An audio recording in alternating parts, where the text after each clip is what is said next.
और दंतेवाड़ा में बस कुछ ही देर में शहीद जवानों को श्रद्धांजलि दी जाएगी। दंतेवाड़ा पुलिस लाइन में ये श्रद्धांजलि दी जाएगी। आपको बता दें कि पुलिस लाइन में शहीदों के शव को लाकर रखा गया है। शहीद जवानों के परिजन भी पुलिस लाइन में पहुंच चुके हैं। जाहिर सी बात है कि परिजनों के लिए घड़ी बेहद दुख की है।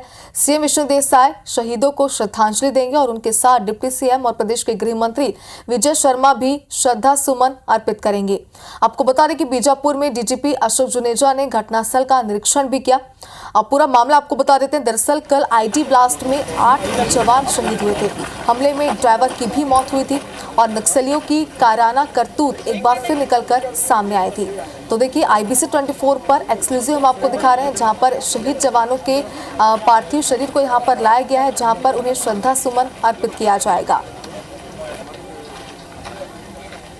तो आईडी की चपेट में आने से जवानों से भरी गाड़ी जो है वो इस हादसे का शिकार हो गई थी।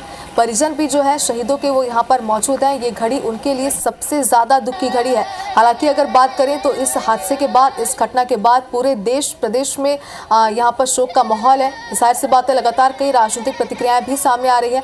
वहीं मुख्यमंत्री विष्णु देसाई ने ये कहा है कि जवानों के ये बलिदान जो है वो बिल्कुल भी व्यर्थ नहीं जाएगा। तो बस कुछ ही देर में मुख्यमंत्री विष्णु देसाई यहां पर पहुंच जाएंगे और शहीदों को वो श्रद्धांजलि देंगे, श्रद्धा सुमन अर्पित करेंगे। तो IBC 24 पर एक्सक्लूसिव तस्वीरें भावभीनी श्रद्धांजलि देने के लिए मुख्यमंत्री यहां पर पहुंचने वाले हैं और सभी के लिए जाहिर सी बात है कि ये दिन, ये समय बेहद ही दुखद है। और नरेश मिश्रा हमारे सहयोगी दंतेवाड़ा से इस वक्त हमारे साथ लाइव जुड़ गए। और नरेश, देखिए परिजन भी यहाँ पर पहुंच चुके हैं, लेकिन न सिर्फ परिजन बल्कि पूरे देश प्रदेश वासियों के लिए ये घड़ी बेहद दुख की घड़ी है। मुख्यमंत्री यहाँ पर पहुंचने वाले हैं, बताइए इस पर क्या अपडेट है?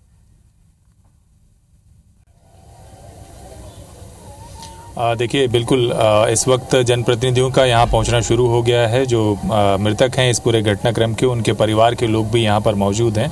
और आप देख सकते हैं कि जितने भी शहीद जवान हैं और साथ ही जो सिविलियन थे जो गाड़ी चला रहे थे, जगदलपुर के तुलेश्वर राणा हैं ये, इनको भी शहीद की तरह यहाँ पर ससम्मान श्रद्धांजलि दी जाएगी। इन सभी जवानों के पार्थिव शरीर यहाँ पर रखे गए हैं और कुछ ही देर में प्रदेश के मुख्यमंत्री, प्रदेश के गृह मंत्री और वन मंत्री ये पहुंचने वाले हैं। डीजीपी के साथ साथ जो बड़े पुलिस अधिकारी हैं वो भी यहां पर पहुंच चुके हैं। और ये सभी जवान कल एक वापस लौटते समय बड़े ऑपरेशन से उस दौरान आईडी ब्लास्ट की चपेट में आने की वजह से शहीद हुए थे। खास बात ये कि सभी वो लोग थे जो 2 साल पहले इन्होंने पुलिस का साथ देने का फैसला किया था। DRG में ये भर्ती हुए थे। इसमें बहुत से ऐसे युवा थे जो पहली बार इस तरह से नौकरी कर रहे थे। वहीं 4 ऐसे लोग थे जिन्होंने नक्सलवाद से किनारा किया और वापस इस मुख्य धारा में लौटते हुए पुलिस का साथ देने का फैसला किया था। तो ये लोग भी, ये स्थानीय लोग थे जो इस पुलिस ऑपरेशंस में लगातार नक्सलवाद के खिलाफ ऑपरेशंस कर रहे थे। इन्होंने एक सिलसिलेवार इस अबुझमाड़ क्षेत्र में दंतेवाड़ा पुलिस के नेतृत्व में कई बड़े ऑपरेशन भी किए थे। तो ये एक बड़े ऑपरेशन के ही सिलसिले में 3 तारीख से अंदर थे और उसके बाद जब अबुझमाड़ से बाहर निकल रहे थे उस दौरान ये पूरा घटनाक्रम हुआ। आप देख सकते हैं कि पूरे दंतेवाड़ा ही नहीं बल्कि बस्तर संभाग के जो जनप्रतिनिधि हैं वो यहाँ पर मौजूद हैं और सभी लोग जो है जो इन शहीद जवानों को श्रद्धांजलि देने के लिए यहाँ पर जमा हुए हैं। तो एक बड़ी दुखद घटना घटी है और इसके बाद इन जवानों को अंतिम श्रद्धांजलि देने के लिए स्थानीय जनप्रतिनिधि, गणमान्य नागरिक और पुलिस के आला अधिकारी मौजूद हैं। इस वक्त जो है प्रदेश के मुख्यमंत्री कुछ देर में यहाँ पर पहुँचने वाले हैं और इसके बाद इन जवानों को अंतिम श्रद्धांजलि देकर उनके गृहग्राम रवाना किया जाएगा। ये सभी जो शहीद जवान हैं ये सभी दंतेवाड़ा के आसपास के अलग अलग क्षेत्र के रहने वाले हैं। कुछ गीदम, तुमनार, कटे कल्याण, नकुलनार से लगा हुआ गढ़मिरी का क्षेत्र है, यहाँ के रहने वाले हैं DRG के जवान।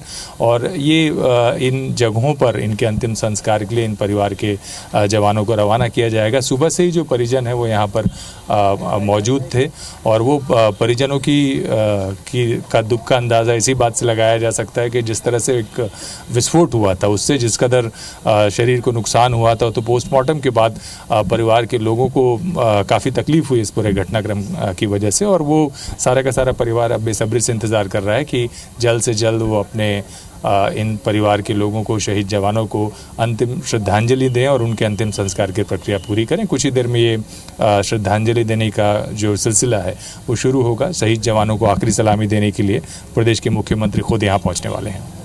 बिल्कुल। तो नरेश, जैसे कि आपने कहा कि मुख्यमंत्री यहाँ पर पहुंचने वाले हैं, जाहिर सी बात है कि सबसे ज़्यादा परिजनों के लिए दुख की घड़ी है। लेकिन नरेश, इस पूरे घटनाक्रम को अगर देखें, इस पूरे हमले को अगर देखें, तो नक्सलियों की बौखलाहट तो सामने आई है, लेकिन साथ ही कहीं ना कहीं ये भी देखा जा रहा है, इस एंगल से भी इसे देखा जा रहा है कि नक्सली जो है वो सरकार को खुली चुनौती इसे यहाँ पर दे रहे हैं। क्या समझे इससे? नहीं, बिल्कुल। देखिए, जिस तरह से सिलसिलेवार बीता साल पुलिस के लिए काफ़ी उपलब्धि भरा रहा और कांकेर से लेकर अबुझमाड़, नारायणपुर इन क्षेत्रों में ऐसे क्षेत्रों पर पुलिस ने ऑपरेशन अंजाम दिए जो लगभग असंभव माने जाते रहे। तो बिल्कुल एक तरह से जो बदलाव है नक्सल मोर्चे पर पुलिस की तरफ से दिखाई दिया, एक के बाद एक सफलताओं से नक्सल भी ये बात समझ गए कि आमने सामने के मुकाबले और पुलिस की घेराबंदी, पुरानी गुरिल्ला टैक्टिक्स से कोई खास फ़ायदा नहीं होगा आमने सामने की लड़ाई में। और इसी वजह से नक्सली इस परंपरागत तरीके का इस्तेमाल कर रहे हैं जहां आईडी के ज़रिए जवानों को नुकसान पहुंचाया जा सके। और आप देखें तो पिछले एक महीने के अंदर अंदर कई महत्वपूर्ण मार्गों पर आईडी पुलिस ने रिकवर किए हैं। तकरीबन अगर साल भर में देखेंगे तो 68 से अधिक ऐसे आईडी पुलिस ने रिकवर किए हैं जो बेहद ऐसी जगह लगाए गए थे जहाँ हादसा होने पर ज़्यादा नुकसान हो सकता है। मैं छोटे आईडीज़ की बात नहीं कर रहा हूँ, बड़े आईडीज़ की बात कर रहा हूँ। तो ऐसे विस्फोटक पुलिस ने बड़ी मात्रा में बरामद भी किए हैं। तो ये परंपरागत तरीकों पर नक्सल वापस लौट रहे हैं जहां से जवानों से सीधा मुकाबला ना करके इस तरीके से जवानों को नुकसान पहुंचाया जाए। तो ये एक जवाब नक्सली ये उपस्थिति दर्ज कराने की कोशिश कर रहे हैं कि तमाम दावों के बीच ये एक कोशिश है नक्सलियों की कि वो अभी ख़त्म नहीं हुए हैं, उनकी मौजूदगी है। एक बात और मैं जोड़ना चाहूँगा कि देखिए, बीते साल भर पुलिस के लिए काफ़ी उपलब्धि भरा रहा है ज़रूर, पर असल अग्नि परीक्षा दक्षिण बस्तर के ही क्षेत्र में है जहाँ पर नक्सलियों का असल दबदबा है, क्योंकि दशकों से क्षेत्र में नक्सलियों की जनताना सरकारें समानांतर काम करती रही हैं। यहाँ बेसिक कैडर बेस नक्सलियों का पहले से है। और आपको ध्यान होगा सलवा जुडुम भी यहाँ पर नक्सलियों के खिलाफ शुरू हुआ था, जहाँ पर ये घटना हुई है, जहाँ आईडी ब्लास्ट हुआ है, उसी गांव से नक्सलियों के खिलाफ ये अभियान यहाँ पर शुरू हुआ था। और वहीं पर ये आईडी ब्लास्ट करके नक्सलियों ने ये बताने की भी कोशिश की है कि ऐसा नहीं है कि पुलिस के सूत्र और पुलिस की मुखबिरी या जो स्थानीय जो परिवेश है वो माओवादियों के खिलाफ है। तो ये संदेश देने की भी कोशिश इस घटनाक्रम के जरिए है। पर हकीकत ये है कि अंदरूनी इलाकों में भी अब पहले जैसा सपोर्ट माओवादियों को नहीं मिल रहा है। नए कैंप जो खुल रहे हैं वहाँ पर उसका असर ये पड़ रहा है कि ना उन इलाकों पे ग्रामीण की बैठक नक्सल ले पा रहे हैं और ना ही वहाँ पर कोई एक्टिविटी कर पा रहे हैं। पुलिस कैंपों पर भी हमलों का जो सिलसिला है वो अपेक्षाकृत बहुत प्रभावी नहीं रह गया है, केवल गोलीबारी ही नक्सली कर रहे हैं दबाव बनाने के लिए। तो ये एक निश्चित तौर पर ये एक कोशिश है अपना प्रतिरोध दर्ज कराने की कि वो मोर्चा छोड़कर भागे नहीं हैं, अभी मौजूद हैं। और ये बिल्कुल आप मानिए कि ये लड़ाई अभी बस्तर के क्षेत्र में आधी ही मानी जा सकती है, क्योंकि दक्षिण बस्तर के जो बाकी के ज़िले हैं वो सर्वाधिक नक्सल प्रभावित क्षेत्र हैं और वहाँ नक्सलियों का असल जनाधार मौजूद है। तो यहाँ पर एक आने वाले दिनों में पुलिस को ज़्यादा सुनियोजित और ज़्यादा एक तरह से प्रिवेंटिव एक्शंस की आवश्यकता होगी, ज़्यादा सावधानीपूर्वक ऑपरेशन करने की आवश्यकता होगी कि इस तरह की घटनाएं वहाँ पर ना हों। बिल्कुल नरेश, जाहिर सी बात है कि नक्सलियों की एक बार फिर से कायराना करतूत है जो सामने आई है। अब हमारे साथ बने रहिए वेद प्रकाश संगम इस वक्त हमारे साथ लाइव जुड़ गए, उनके पास भी चलते हैं। वेद प्रकाश, देखिए नरेश हमारे सहयोगी हमारे साथ जुड़े हुए थे जिन्होंने जो श्रद्धांजलि स्थल पर उस वक्त मौजूद है। जाहिर सी बात है कि परिजनों के लिए सबसे ज्यादा दुख की घड़ी है, लेकिन पूरा देश पूरा प्रदेश शहीद जवानों को श्रद्धा सुमन अर्पित कर रहा है, उन्हें नमन कर रहा है। बताइए, आपके मुख्यमंत्री यहाँ पर पहुंचने वाले हैं, कौन कौन जनप्रतिनिधियों के पहुंचने का सिलसिला अब तक शुरू हो चुका है?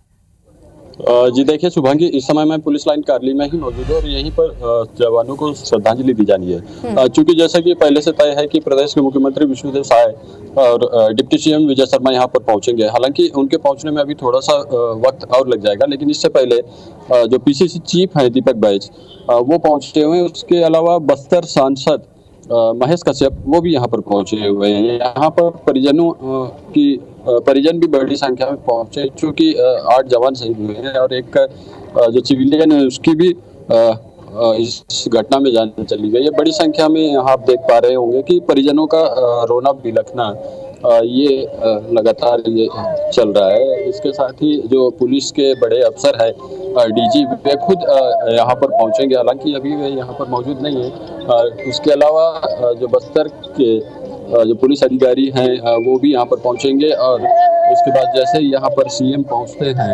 उन्हें श्रद्धांजलि शहीद जवानों को श्रद्धांजलि देने का सिलसिला शुरू हो जाएगा। यानी कि थोड़ा सा वक्त लग जाएगा जबकि ये पूरा कार्यक्रम शुरू हो जाएगा। अभी शहीद जवान के परिजनों को यहाँ पर बिठाया गया है। इनकी तस्वीरें जरा दिखाइए मेरे सहयोगी। आप देख पा रहे होंगे शुभांगी की किस तरीके से इन परिजनों का रो रो कर बुरा हाल है। और जी हाँ, बिल्कुल वीर प्रकाश, जो तस्वीरें आप हम तक पहुंचा रहे हैं, बेजाहिर सी बात है कि हम सभी की आंखें इन तस्वीरों को देखने के बाद नम हो चुकी है। आपके पास एक बार फिर हम आने की कोशिश जरूर करेंगे। नरेश मिश्रा हमारे साथ जुड़े हुए हैं। नरेश, देखिए, आप भी श्रद्धांजलि स्थल पर इस वक्त मौजूद हैं, इसलिए आपसे ही हम ये जानना चाहते हैं, क्योंकि आपने ये भी जानकारी दी कि जो शहीद हुए जवान, उनमें कुछ ऐसे भी हैं जिन्होंने 1 से 2 साल पहले अपनी नौकरी की शुरुआत की थी, कुछ बहुत युवा चेहरे भी इसमें थे। जरा बताइए उनके बारे में दर्शकों को।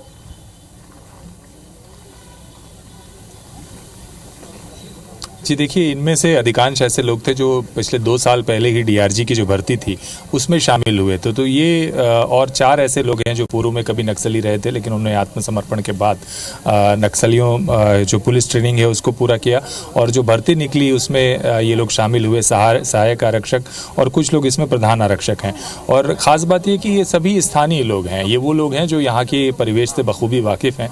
उन्हें अंदाज़ है नक्सलियों के तौर तरीके का, उनकी बोली का, उनके जो ग्रामीण क्षेत्रों में जो संपर्क होते हैं उनको लेकर जो उनकी जानकारी है वो इन लोगों के पास है। जैसे सुखनाथ यादव हैं, ये तुमनार क्षेत्र के रहने वाले हैं, जो कभी हार्डकोर नक्सल क्षेत्र हुआ करता था। गीदम से लगा हुआ ये क्षेत्र है। एक समय नक्सलियों ने 2003 में गीदम थाना लूट लिया था, पूरे बस्ती की घेराबंदी करके। तो ये ऐसी जगहों से ये लोग निकल कर आए थे और इन्होंने शुरू से ही नक्सलवाद और उसके असर को देखा था। और साथ ही साथ जो है सुदर्शन वेट्टी हैं, जो गुमलनार के रहने वाले हैं, ये भी नक्सल प्रभावित क्षेत्र था कभी, पर सालों से अब ये जो क्षेत्र हैं ये नक्सल मुक्त माने जाते हैं। तुमनार हालांकि अभी भी नक्सल प्रभावित क्षेत्र है, जहां सुबरनाथ यादव जहां के रहने वाले हैं। और इनमें से जो खास बात है कि इनके परिवार के लोग मुख्य रूप से खेती किसानी किया करते थे। जैसे आप सुबरनाथ यादव तुमनार के जो रहने वाले हैं, उनके पिता कृषि किया करते थे। जरूर आएंगे। फिलहाल आप दोनों का बहुत बहुत शुक्रिया हमारे साथ जुड़ने के लिए। मुख्यमंत्री आप पहुंचते हैं, श्रद्धांजलि यहाँ पर दी जाती है, अपडेट जरूर आपसे लेते रहेंगे।